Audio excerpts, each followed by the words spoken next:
Je vais parler de loi de Saint-Martin, le thème que j'aborde assez souvent. Donc peut-être je me répète un peu, mais je veux l'utiliser comme un exemple de la recherche historique, décrivant une certaine réalité historique, et aussi son usage aujourd'hui, et l'implication, l'influence de nos recherches, de nos actions au niveau à la fois économique, gastronomique, alimentaire et culturel. Donc, si vous êtes capable de voir l'image, est-ce qu'on peut peut-être... Tu veux qu'on éteigne? Ici?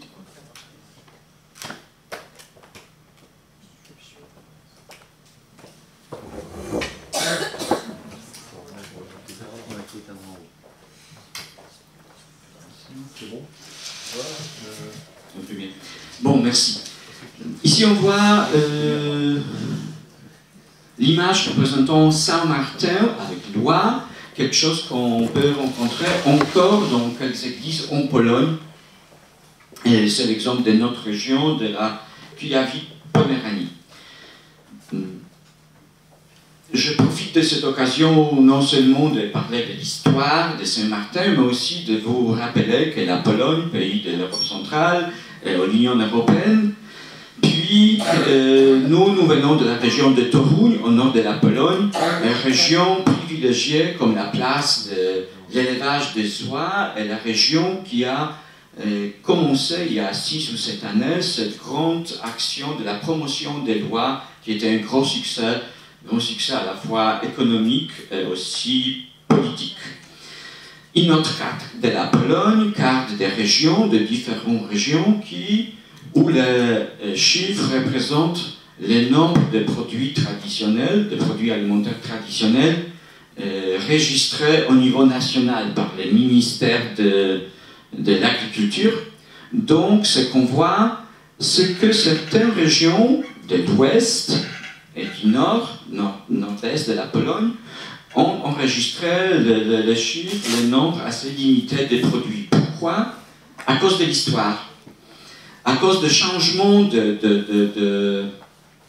frontières après la Deuxième Guerre mondiale, les anciens territoires allemands, à l'ouest et au nord, à vrai dire, ne sont pas vraiment enracinés dans l'histoire, parce que les Polonais qui y vivent depuis 2-3 générations. On voit qu'ici, pour la tradition gastronomique, pour une continuité, ce qui est bien évident, mais si on le voit sur la carte, c'est beaucoup plus frappant, l'histoire est un facteur décisif. Encore une autre carte représentant la Pologne au XIXe siècle. À vrai dire, il n'y avait pas de Pologne au XIXe siècle. Notre région de nord-ouest de la Pologne était une partie de l'Allemagne, du Royaume de Prusse, ou de l'Empire allemand. Pourquoi j'en parle encore une fois? À cause des lois.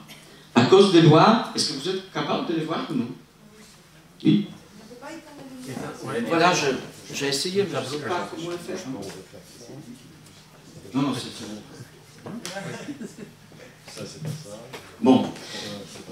En tout cas, on peut voir ici... Merci bien.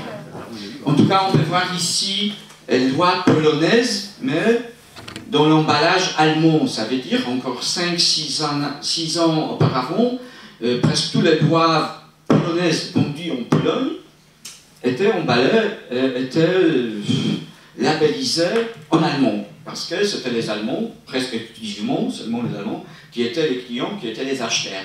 Donc même si les magasins polonais voulaient acheter les oies, ils les achetaient, les oies polonaises. Ils les achetaient soit en Allemagne, soit en Pologne, mais chez les grossistes allemands. Donc, on voit bien que l'histoire compte ici, parce que la loi polonaise en Allemagne, c'est une marque, c'est une grande marque.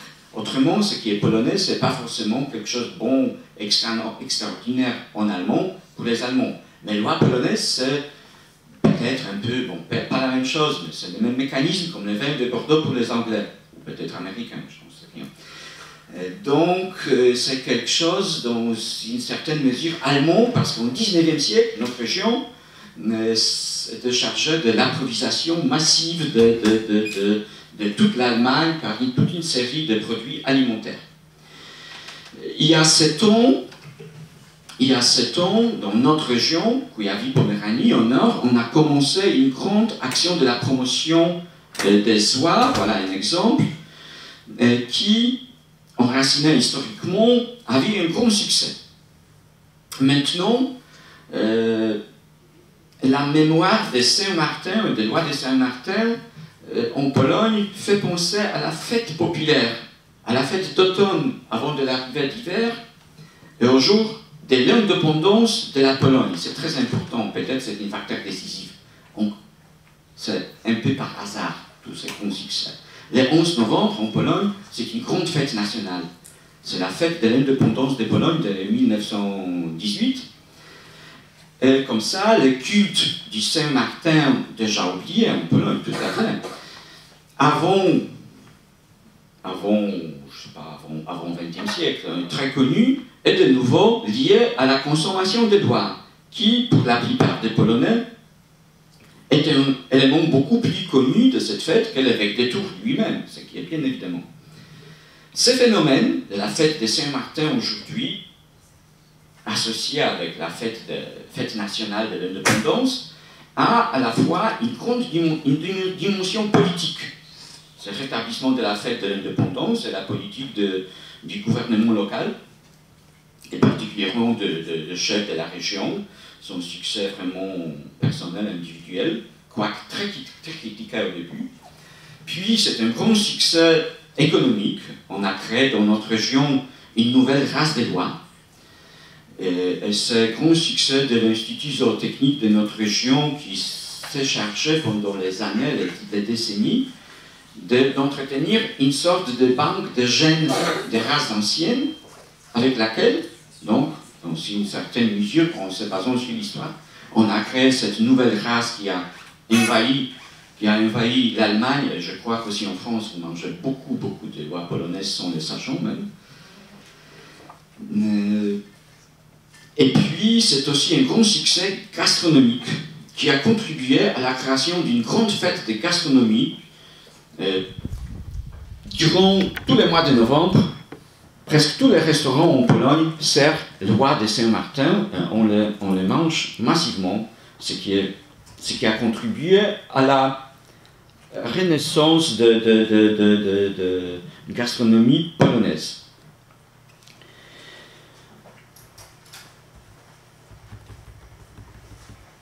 Donc, la tradition de la consommation, quoique liée vraiment avec les contextes contemporains, politiques, économiques, avec la popularité de slow food, avec la recherche zootechnique, mais aussi un peu avec notre recherche historique et ethnologique, est vraiment très très enracinée, quoique presque totalement oubliée dans la deuxième moitié du XXe siècle.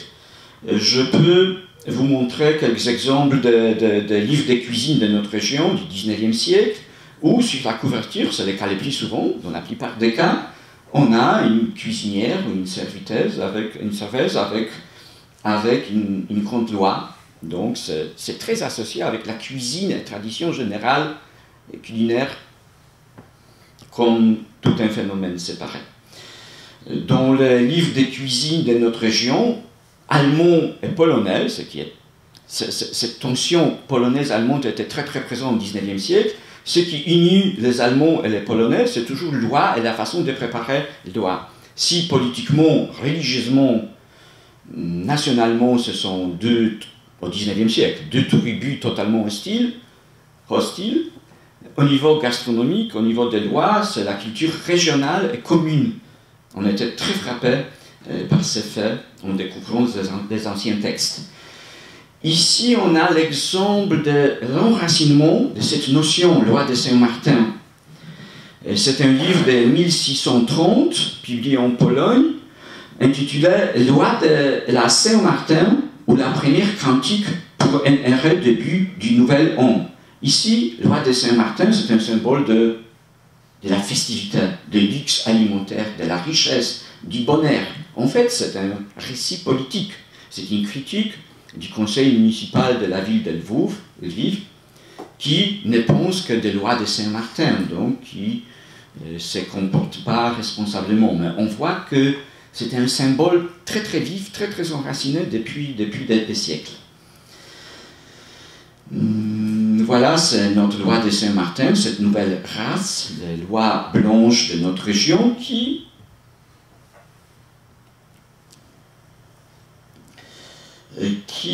bon c'est pas ça, qui nous envoie à cette longue tradition. On peut trouver les premières recettes sur loi dans le premier livre de cuisine polonais du XVIIe siècle, qu'on a déjà traduit en anglais. Et ce qui est intéressant, c'est que par l'étude de la préparation des plats des doigts, on peut voir toute une évolution culinaire. Encore dans la fin du XVIIe siècle, on voit une cuisine presque médiévale ici, quand il s'agit de l'oie. Donc l'oie est préparée avec les vinaigres, avec limon, olive, poivre, gingembre ou sucre. Donc sucré, épicier, acide.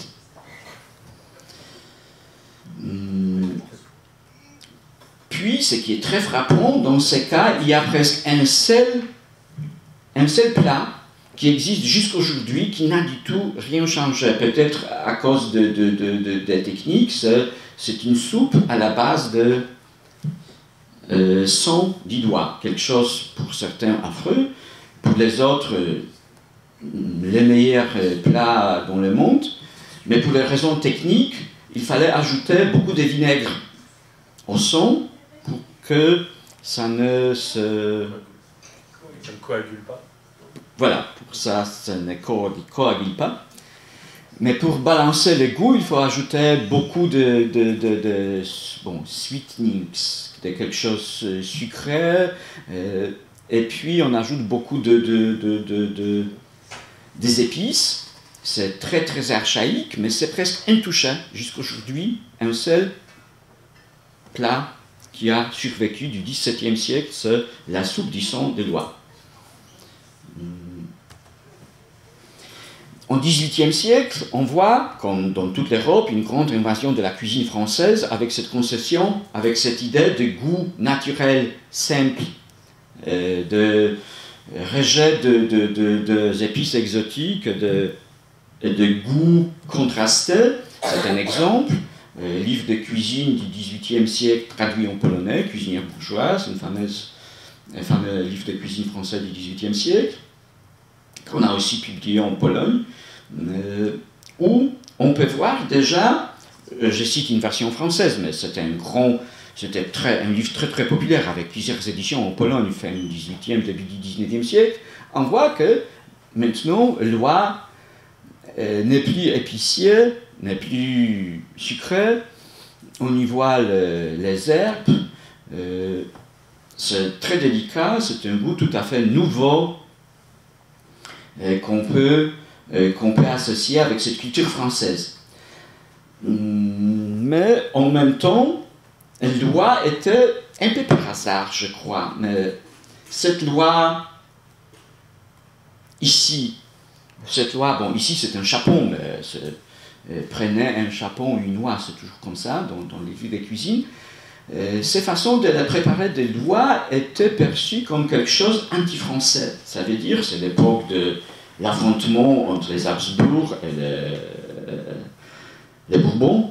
Les cuisiniers lui-même, les cuisiniers d'un grand homme de la politique qui devait choisir entre les partis français, partis autrichiens.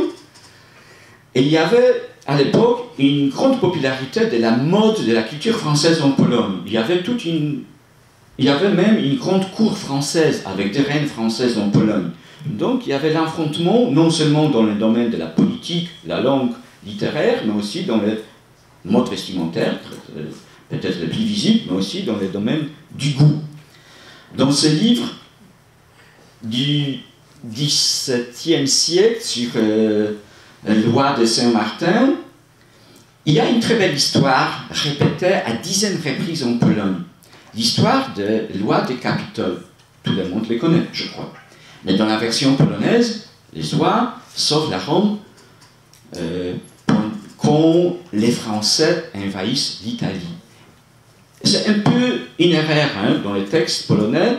Les Gaulois étaient remplacés par les Français. C'était assez logique pour quelqu'un qui ne connaissait pas bien l'histoire antique.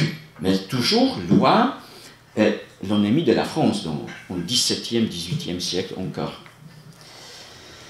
Donc, je voudrais seulement insister un peu sur un effet un peu imprévu de nos recherches. Bon, fin du XVIIIe siècle, il y a déjà vraiment une grande popularité des recettes et des œuvres et des modèles français en Pologne. Il faut préparer loi comme les Gascons, par exemple. Il faut préparer loi comme les Français. Mais nos recherches ont contribué à une valorisation des produits régionaux d'aujourd'hui.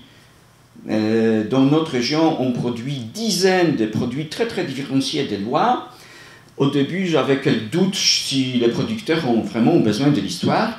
À vrai dire, j'ai découvert après tout ça qu'ils n'ont pas besoin de sciences et de savoir historique, mais ils ont besoin de notre histoire comme une sorte d'idéologie, de justification de l'importance de l'héritage et d'une certaine conscience pour eux. Donc, le développement de la production artisanale, mais aussi industrielle, a dépassé toutes les espérances, ce qui fournit, ce qui nous encourage à développer nos recherches, ce qui contribue toujours plutôt au développement de cette production artisanale et sa valorisation, particulièrement dans notre région. Merci beaucoup.